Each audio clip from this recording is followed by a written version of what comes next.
ഇന്ന് പൊതുവെ വ്യക്തികൾ ഇപ്പോൾ ഫംഗ്ഷൻ ആയാലും മറ്റു പല കാര്യങ്ങളിലും എവിടെ നിന്ന് ആൾക്കാരെ പരസ്പരം കണ്ടുമുട്ടുന്ന സമയത്ത് കുറച്ച് ഏജുള്ള ആൾക്കാർ മുതൽ കോമൺ ആയിട്ട് കണ്ടുവരുന്നത് ഒരു 50 വയസ്സിന് മുകളിലുള്ള ആൾക്കാരാണ്. യുവാക്കളടക്കം ചോദിക്കുന്ന ചോദ്യം, ഡോക്ടറെ മുട്ടുവേദന ഉണ്ടല്ലോ, എൻ്റെ കാലിനൊരു പവർ കുറവുള്ള പ്രശ്നമുണ്ട്. നോർമലി നമുക്ക് 50 വയസ്സിന് ശേഷം ബയോളജിക്കലും അതുപോലെ തന്നെ ഹോർമോണൽ ചേഞ്ചസും കാരണം ഇസ്ട്രോജൻ്റെ ലെവൽ കുറയും. അത് എല്ലിൻ്റെ സ്ട്രെങ്ത്തിനെ ബാധിക്കും. പ്രധാനമായിട്ടും ബാധിക്കുന്നത് സ്ത്രീകളിലാണ്, അതുപോലെ തന്നെ പുരുഷന്മാരിലത് കണ്ടുവരുന്നുണ്ട്. അപ്പോൾ അതെങ്ങനെ നമുക്ക് പ്രതിരോധിക്കാം എന്നുള്ളതാണ് ഇന്ന് നമ്മൾ വിശദമായിട്ട് പ്രതിപാദിക്കുന്നത്.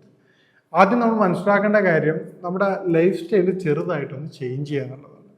കാരണം അതിന് നമുക്ക് കൃത്യമായിട്ടുള്ള ഡയറ്റ് ഭക്ഷണത്തിൽ ഉൾപ്പെടുത്തുക. 50 വയസ്സിന് ശേഷമുള്ള വ്യക്തികളാണെങ്കിൽ നമ്മുടെ ജീവിത രീതിയിൽ കുറച്ചും കൂടി ഭക്ഷണത്തിൽ ഈ ബോൺ ഫ്രണ്ട്ലി ആയിട്ടുള്ള അല്ലെങ്കിൽ ബോൺ സ്ട്രെങ്ത് കൂടുതൽ കിട്ടുന്ന സാധനങ്ങൾ കൂടുതലായിട്ട് ഉൾപ്പെടുത്താൻ പ്രത്യേകം ശ്രദ്ധിക്കുക. അതോടൊപ്പം തന്നെ ചില വ്യായാമങ്ങൾ അത് വിശദമായിട്ട് പ്രതിപാദിക്കുന്നതാണ്. വീട്ടിൽ നിന്നുകൊണ്ട് തന്നെ നമുക്ക് വളരെ സിമ്പിളായിട്ട് ദിവസവും ചെയ്യുകയാണെങ്കിൽ ഈ പറഞ്ഞ പ്രശ്നം ബോണിൻ്റെ സ്ട്രെങ്ത് നമുക്ക് വീട്ടിൽ നിന്ന് തന്നെ വർദ്ധിപ്പിക്കാൻ സഹായിക്കും. ബോണും അതുപോലെ തന്നെ ജോയിൻസിൻ്റെ സ്ട്രെങ്ത്. പിന്നീട് നമുക്ക് ചെയ്യാൻ പറ്റുന്ന എക്സ്റ്റേണൽ അപ്ലിക്കേഷൻ ആയിക്കോട്ടെ. കാരണം ആ ജോയിൻസിന് എക്സ്റ്റേണൽ അപ്ലിക്കേഷൻ ആയിട്ട് നമുക്ക് ഒരു എക്സ്റ്റേണൽ ഓയിൽ നമുക്ക് വീട്ടിൽ തന്നെ പ്രിപ്പയർ ചെയ്ത് ആ ജോയിൻറ്റ് സപ്പോർട്ട് ചെയ്യുന്നതിന് പ്രത്യേകം ശ്രദ്ധിക്കുക. എന്തുകൊണ്ടാണ് നമ്മൾ ഈ പറഞ്ഞ ജോയിൻറ്റ്സ് ശ്രദ്ധിക്കേണ്ട കാര്യം? നീയുടെ മസിൽസ് എന്ന് പറഞ്ഞാൽ കാലിൻ്റെ മസിൽസ് നമുക്ക് എല്ലാവർക്കും അറിയാം സെക്കൻഡ് ഹാർട്ടായിട്ടാണ് കൺസിഡർ ചെയ്യുന്നത്. കാരണം ശരീരത്തിൽ വളരെയധികം ഇമ്പോർട്ടൻ്റ് ആയിട്ടുള്ള ഒരു മസിലാണ് ഹാർട്ടായിട്ട്, സെക്കൻഡ് ഹാർട്ടായിട്ട്. കാരണം അത്രയും പവറിൽ ബ്ലഡ് സപ്ലൈ ഹാർട്ടിലേക്ക് ടുവേർഡ്സ് ചെയ്യുന്നതിന് വളരെ ഹെൽപ്ഫുൾ ആയിട്ടുള്ള മസിൽസാണ് കാലിൻ്റെത്. ഇത് സ്ട്രെങ്ത് ചെയ്യുന്നതോടുകൂടി നമുക്ക് ബാക്കിയുള്ള എല്ലാ ആക്ടിവിറ്റീസിലും ടോട്ടലി നമുക്ക് ചേഞ്ചസ് വരുത്താൻ പറ്റും. നമുക്ക് ബാക്കിയുള്ള അറിയാൻ പറ്റും. കൈക്ക് വല്ല ഫ്രാക്ചറോ കാര്യങ്ങളോ സംഭവിച്ചാൽ തന്നെ നമുക്കറിയാൻ പറ്റും. അത് വെച്ചുകൊണ്ട് നമുക്ക് എല്ലാ കാര്യങ്ങളും ചെയ്യാൻ പറ്റും. പക്ഷേ കാലിന് എന്തെങ്കിലും ബുദ്ധിമുട്ട് വന്നു കഴിഞ്ഞാൽ നമുക്ക് ഫീൽ ചെയ്ത വ്യക്തികളാണെങ്കിൽ അല്ലെ ഒരു ജീവിതത്തിൽ ഒരു പ്രാവശ്യമെങ്കിലും അനുഭവിച്ച് ഫ്രാക്ചറോ മറ്റോ വന്ന കാലിൽ പൊട്ടമുള്ള ഒരു വ്യക്തിയാണെങ്കിൽ സംഭവിച്ച ആക്സിഡൻ്റ് ആയിട്ടോ ഏതെങ്കിലും രൂപത്തിൽ സംഭവിച്ചാൽ നിങ്ങൾക്ക് അതിൻ്റെ വാല്യൂ കൃത്യമായിട്ട് മനസ്സിലാവും. കാരണം എന്താണ്, നമ്മുടെ എല്ലാ ആക്ടിവിറ്റീസും സ്റ്റോപ്പ് ആവുകയാണ്. ഒരു കാര്യങ്ങളും കംപ്ലീറ്റ് ചെയ്യാൻ പറ്റില്ല, നടക്കാൻ കംപ്ലീറ്റ് ബെഡ് റെസ്റ്റ് ആണ്. അപ്പോൾ കാലിന് വരുന്ന ഓരോ ചെറിയ നിസ്സാരമായ കാര്യങ്ങൾ പോലും നിങ്ങൾ ശ്രദ്ധിച്ചിട്ടില്ലെങ്കിൽ അത് നിങ്ങളുടെ ഭാവിയിലുള്ള എല്ലാ കാര്യങ്ങളെയും അത് ബാധിക്കുന്ന തരത്തിലേക്ക് മാറും. ഇനി നമുക്ക് എന്താണ് ഭക്ഷണ കാര്യത്തിൽ ഉൾപ്പെടുത്താൻ പറ്റുന്നത് പ്രത്യേകം ശ്രദ്ധിക്കുക. ഏറ്റവും ഹെൽപ്ഫുള്ളായിട്ട് നമ്മൾ പറയുന്ന ഒരു ഡ്രൈ ഫ്രൂട്ട്സ് ആണ് അത്തിപ്പഴം. അത്തിപ്പഴം കാലിലെ ജോയിൻസിനും മസിൽസിനും വളരെ ഹെൽപ്ഫുള്ളാണ്. എന്താണെന്നതിൻ്റെ ഏറ്റവും പ്രധാനപ്പെട്ട കാര്യം നമുക്ക് നോക്കാം. അത്തിപ്പഴത്തിൽ അടങ്ങിയിരിക്കുന്ന ഏറ്റവും ഇമ്പോർട്ടൻ്റ് മിനറൽസ് ആണ്. അതിലടങ്ങിയിരിക്കുന്ന കാൽഷ്യവും മഗ്നീഷ്യവും പൊട്ടാസ്യവും ഈ പറയുന്ന ബോണിനും അതുപോലെ മസിൽസിൻ്റെ ഗ്രോത്തിനും വളരെ അത്യാവശ്യമാണ്. അതോടൊപ്പം തന്നെയാണ് അത്തിപ്പഴം ഈ ജോയിൻസിനുണ്ടായി. ഇപ്പം നമുക്ക് അറിയാൻ പറ്റും ഇപ്പോഴത്തെ പ്രശ്നങ്ങൾ ജോയിൻസ് ഡ്രൈ ആവുന്ന അല്ലെങ്കിൽ ജോയിൻസിൻ്റെ ക്രാക്ക് സൗണ്ടാണ് പൊതുവെ കണ്ടുവരാറുള്ളത്. ഇതിൻ്റെ ജോയിൻസിൻ്റെ സൈനോവിയൽ ഫ്ലൂയിഡ് കുറയുന്നതിൻ്റെ ഏറ്റവും പ്രധാനപ്പെട്ട കാരണം. അത്തിപ്പഴം കഴിക്കുന്നതിലൂടെ നമുക്ക് ജോയിൻസിൻ്റെ ഡ്രൈനെസ് ഒരു പരിധി വരെ തടയാൻ പറ്റുന്നുള്ളത് ശാസ്ത്രീയമായി തെളിയിക്കപ്പെട്ട കാര്യമാണ്. മൂന്നാമത്തെ കാര്യം, ഈ പറയുന്ന ഏജ് ആവുന്നതോടുകൂടി തന്നെ ഈ പറഞ്ഞ അബ്ഡമിനൽ ഡിസ്കംഫർട്ട് അഥവാ ഫുഡ് കഴിക്കുമ്പോൾ അല്ലെങ്കിൽ ഫുഡ് അബ്സോർപ്ഷനും അല്ലെങ്കിൽ പ്രോപ്പറായിട്ടുള്ള ഡയറ്റിൻ്റെ പ്രശ്നങ്ങൾ കൊണ്ട് ഇൻഡൈജഷനും കാര്യങ്ങളും പൊതുവെ കണ്ടുവരാറുണ്ട്. ഫിസിക്കൽ ആക്ടിവിറ്റീസ് കുറവാണ് 50 വയസ്സിന് ശേഷം. സ്വാഭാവികമായിട്ടും ഫിസിക്കൽ ആക്ടിവിറ്റീസും ഫുഡ് ഇൻടേക്കൊക്കെ കുറവായിരിക്കും. അപ്പോൾ ഈ ഒരു സമയത്ത് നമുക്ക് അത്തിപ്പഴം കഴിക്കുന്നതിലൂടെ ഡൈജസ്റ്റീവ് പ്രശ്നങ്ങൾ പൂർണ്ണമായിട്ടും മാറ്റിയെടുക്കാൻ സഹായിക്കുന്നുണ്ട്. നമ്മൾ പൈൽസിനൊക്കെ വളരെ ഹെൽപ്ഫുള്ളായിട്ടുള്ള ഒരു ഫ്രൂട്ട്സാണ് അത്തിപ്പഴം പറയാറുള്ളത്. ഈ രൂപത്തിൽ പ്രധാനപ്പെട്ട ഈ ഒരു ക്വാളിറ്റികളാണ് നമ്മൾ അത്തിപ്പഴം കഴിക്കുന്നതോടുകൂടി ജോയിൻസ് ഫ്രണ്ട്ലി ആയിട്ടുള്ള ഫുഡാണ്. ഇതോടൊപ്പം തന്നെ നമ്മൾ സ്വെല്ലിംഗ് ഉണ്ടാവും, ജോയിൻസ് ഉണ്ടാവുന്ന നീർക്കെട്ടും വീക്കവും തടിപ്പും കാര്യങ്ങളും അത്തിപ്പഴത്തിൻ്റെ ആൻറ്റി ഇൻഫ്ലമേറ്ററി പ്രോപ്പർട്ടീസും ഉണ്ട്. അതായത് അവിടെയുള്ള സ്വെല്ലിങ്ങൾ കുറക്കാൻ വളരെയധികം ഹെൽപ്ഫുള്ളാണ്. അപ്പോൾ ദിവസത്തിൽ പറ്റുകയാണെങ്കിൽ ദിവസത്തിൽ നിർബന്ധമായിട്ടും 2 or 3 അത്തിപ്പഴം നിങ്ങളുടെ ഫുഡിൽ ഉൾപ്പെടുത്തുകയാണെങ്കിൽ അത് വളരെ എഫക്റ്റീവായിരിക്കും. ഏറ്റവും ബെറ്ററായിട്ടും എഫക്റ്റീവായിട്ട് ഉപയോഗിക്കാൻ പറ്റുന്നത് മോർണിംഗിൽ ഒരു 2 അത്തിപ്പഴം അല്ലെങ്കിൽ 3 അത്തിപ്പഴം ഒരു ഗ്ലാസ് വെള്ളത്തിൽ നല്ല ശുദ്ധമായ വെള്ളത്തിലിടുകയും രാത്രി ഉറങ്ങുന്നതിന് മുമ്പായിട്ട് അത് കഴിക്കുകയും ചെയ്യുകയാണെങ്കിൽ 2 ബെനിഫിറ്റ് ആണുള്ളത്. ഒന്ന് ഡൈജസ്റ്റീവ് പ്രശ്നം ക്ലിയർ ചെയ്തും കിട്ടും. സാധാരണത്തിൽ ആൾക്കാർ രാത്രി ഇട്ട് വെച്ച് രാവിലെയാണ് കഴിക്കാറുള്ളത്. അതിനേക്കാൾ എത്രയോ ബെറ്റർ രാത്രി കഴിക്കുന്നതാണ്. അതോടൊപ്പം തന്നെ ആ വെള്ളം രാവിലെ വെറും വയറ്റിൽ കുടിക്കുകയും ചെയ്യുകയാണെങ്കിൽ അത് വളരെ ഹെൽപ്ഫുള്ളായിരിക്കും. നേരത്തെ പറഞ്ഞ പ്രശ്നങ്ങൾ നിങ്ങളൊരു 1 മന്ത് തുടർച്ചയായിട്ട് ഉപയോഗിക്കുകയാണെങ്കിൽ നിങ്ങൾക്ക് അതിൻ്റെ ചേഞ്ചസ് പൂർണ്ണമായിട്ട് കണ്ടുവരും. പിന്നീട് നമുക്ക് ഉപയോഗിക്കാൻ പറ്റുന്നൊരു കാര്യമാണ്, പിന്നീട് നമുക്ക് ഭക്ഷണത്തിൽ ഉൾപ്പെടുത്താൻ പറ്റുന്ന ഏറ്റവും ഹെൽപ്ഫുൾ ആയിട്ടുള്ള ഒരു ഭക്ഷണമാണ് പാല് ഡയറക്റ്റായിട്ട് ഉപയോഗിക്കരുത്.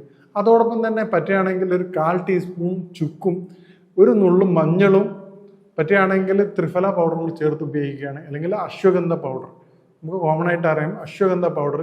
ഈ പറഞ്ഞ ഏതെങ്കിലും നിർബന്ധമായിട്ടും മഞ്ഞൾ എല്ലാ ദിവസവും ഒരു നുള്ളു മാത്രം ഉപയോഗിക്കുകയും ഇളം ചൂടോടുകൂടി തന്നെ പാല് കുടിക്കുകയും ചെയ്യുകയാണെങ്കിൽ അത് ജോയിൻസിൻ്റെ ഹെൽത്തിന് വളരെയധികം ബെനിഫിറ്റ് ആയിരിക്കും.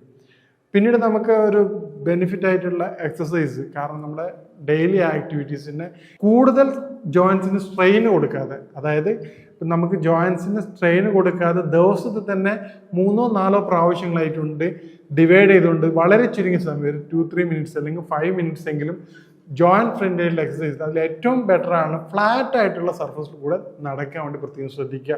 ഫ്ലാറ്റ് ആയിട്ടുള്ള ഓവറായിട്ട് സ്ട്രെയിൻ വരുന്ന എക്സസൈസ് ഒരിക്കലും 50 വയസ്സിന് ശേഷമുള്ള വ്യക്തികൾ ചെയ്യാതിരിക്കുക. പിന്നീട് ചെയ്യാൻ പറ്റുന്നത് നമുക്ക് ചെയറിൽ ഇരുന്നുകൊണ്ട് തന്നെ ഒരുപാട് എക്സസൈസുകൾ ചെയ്യാൻ പറ്റുന്നതാണ്. അത് വിശദമായിട്ട് പ്രതിപാദിക്കുന്നത്. അതുപോലെ തന്നെ ബെഡ് കിടന്നുകൊണ്ട് നമുക്ക് ചെയ്യാവുന്നതാണ്. ഈ ചെറിയൊരു പെയിനോ കാര്യങ്ങളോ കാലിന് കാണുമ്പോൾ തന്നെ, അല്ലെങ്കിൽ ജോയിൻസിന് കാണുമ്പോൾ തന്നെ നിങ്ങൾ പ്രത്യേകം ശ്രദ്ധിക്കേണ്ടതാണ്. ഇനി നമുക്ക് ജോയിൻസിന് വേണ്ടിയിട്ടുള്ള ജോയിൻസിൻ്റെ സ്റ്റിഫ്നെസ്സും അതുപോലെ തന്നെ ജോയിൻ്റെ തടിപ്പ്, നീർക്കെട്ട്, ജോയിൻറ്റിൻ്റെ ഉള്ളിലെ സൈനോവിയൽ ഫ്ലൂയിഡിന് സപ്പോർട്ട് കിട്ടുന്നതിന് വേണ്ടിയിട്ട് നമുക്കൊരു മികച്ച ഒരു ഓയിൽ വീട്ടിൽ തന്നെ തയ്യാറാക്കാം. സ്പെഷ്യലായിട്ടുള്ള ഓയിലിന് നമുക്ക് വേണ്ട കണ്ടന്റ് 5 പ്രധാനപ്പെട്ട ചേരുവകളാണ് ഇതിന് ആവശ്യമുള്ളത്. ഒന്ന് ഒലിവ് ഓയിലാണ്, അതോടൊപ്പം വെളുത്തുള്ളി, കരിഞ്ജീരകം, കർപ്പൂരകം. ഈ പറഞ്ഞ ഇൻഗ്രീഡിയൻസിൽ 100 ml ഒലിവ് ഓയിൽ എടുത്ത് തിളപ്പിക്കുക. അതിനുശേഷം 1 ടീസ്പൂൺ കരിഞ്ജീരകവും 1 ടീസ്പൂൺ ഉലുവയും അതോടൊപ്പം തന്നെ ഒരു ചെറിയ ഒരു 10 എതളോളം പിന്നെ വെളുത്തുള്ളി ചതച്ചതിന് ശേഷം ലോ ഫ്ലെയിമിൽ 5 to 10 മിനിറ്റ്സ് തിളപ്പിക്കേണ്ടതാണ്. ഇതിൻ്റെ സ്മെല്ല് പുറത്ത് വരുന്നത് വരെ, നേരത്തെ പറഞ്ഞ ഇൻഗ്രീഡിയൻസിൻ്റെ വെളുത്തുള്ളിയുടെയും അതുപോലെ തന്നെ ഉലുവയുടെയും കർപ്പൂരത്തിൻ്റെ സ്മെല്ല്, കരിഞ്ജീരകത്തിൻ്റെ സ്മെല്ല് പുറത്ത് വരുന്നത് വരെ തിളപ്പിക്കുക. 5 to 10 മിനിറ്റ്സ് തിളപ്പിക്കുക. തിളപ്പിച്ചതിന് ശേഷം ലോ ഫ്ലെയിമിലാണെന്ന് പ്രത്യേകം ശ്രദ്ധിക്കേണ്ടതാണ്. തിളപ്പിച്ചതിന് ശേഷം അത് പുറത്ത് വെക്കുകയും അത് തണുത്തതിന് ശേഷം, അല്ലെങ്കിൽ ഇളം ചൂട് മാറിയതിന് ശേഷം ഒരു ചെറിയൊരു പീസ് കർപ്പൂരം അതിൽ ആഡ് ചെയ്യുകയും ചെയ്യുന്നതോടുകൂടി നമ്മുടെ എണ്ണ തയ്യാറാണ്. ഈ വെളിച്ചെണ്ണയുടെ പ്രത്യേകത എന്താണെന്ന് നേരത്തെ പറഞ്ഞ വെളുത്തുള്ളിയുടെ ആൻറ്റി ഇൻഫ്ലമേറ്ററി എഫക്റ്റ് നമ്മുടെ അവിടങ്ങളിലുള്ള സ്വെല്ലിങ് കുറക്കാൻ സഹായിക്കും. അതോടൊപ്പം തന്നെ ഉലുവയുടെയും ശക്തിയും ജോയിൻസിന് പവർ കിട്ടും. അതോടൊപ്പം കരിഞ്ജീരകവും നേരത്തെ പറഞ്ഞ നീർക്കെട്ടും സ്വെല്ലിങ് തടുക്കാൻ വളരെ ഹെൽപ്ഫുള്ളാണ്. കാംഫോർ അവിടങ്ങളിൽ നന്നായിട്ടുള്ള ആൻറ്റി ഇൻഫ്ലമേറ്ററി എഫക്റ്റ് കൊണ്ട് തന്നെ സ്വെല്ലിങ്ങും പെയിനും കുറക്കാൻ സഹായിക്കും.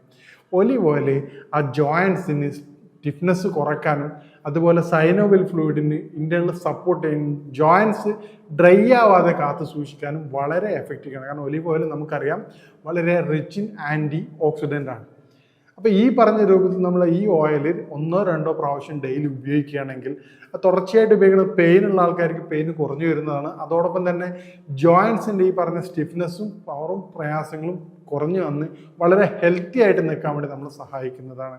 പ്രത്യേകം ശ്രദ്ധിക്കേണ്ട ഒരു കാര്യം, ജോയിൻറ്റ് പെയിൻസ് ഒരു സിംഗിൾ, ഉദാഹരണത്തിന് നീ പെയിൻ ആണെങ്കിൽ ഒരു സിംഗിൾ കാലിലാണ് സ്റ്റാർട്ട് ചെയ്യുന്നതെങ്കിൽ നിങ്ങൾ വളരെ പെട്ടെന്ന് തന്നെ അത് മാറ്റിയെടുക്കേണ്ടതാണ്.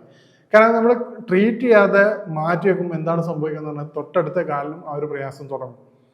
പിന്നീട് അത് ചേഞ്ച് ചെയ്യുന്നതിൻ്റെ ബോഡി തന്നെ. കാരണം നമ്മൾ പണ്ട് കാലങ്ങളൊക്കെ ശ്രദ്ധിച്ച ആൾക്കാർ ഒരു ചെരുപ്പ് മാത്രം ചില വ്യക്തികൾ നമ്മൾ എക്സാം ചെയ്യുമ്പോൾ നോക്കിക്കഴിഞ്ഞാൽ മനസ്സിലാവും ഒരു ഭാഗത്തെ ചെരുപ്പ് മാത്രം കൂടുതലായിട്ട് തഴഞ്ഞു വരുന്ന കാണാറുണ്ട്. കാരണം എന്താ പറഞ്ഞാൽ അവരുടെ ബോഡിയുടെ സ്ട്രെയിന് പതിയെ ഒരു ഓപ്പോസിറ്റ് സ്റ്റൈൽ, ഇപ്പം വലത്തെ കാല് വേദനയുള്ള ഒരു വ്യക്തിയാണെങ്കിൽ അദ്ദേഹത്തിൻ്റെ ശരീരം ഓട്ടോമാറ്റിക്കായിട്ട് ഇടത്തെ കാലിൽ കൂടുതൽ സ്ട്രെയിൻ കൊടുക്കും.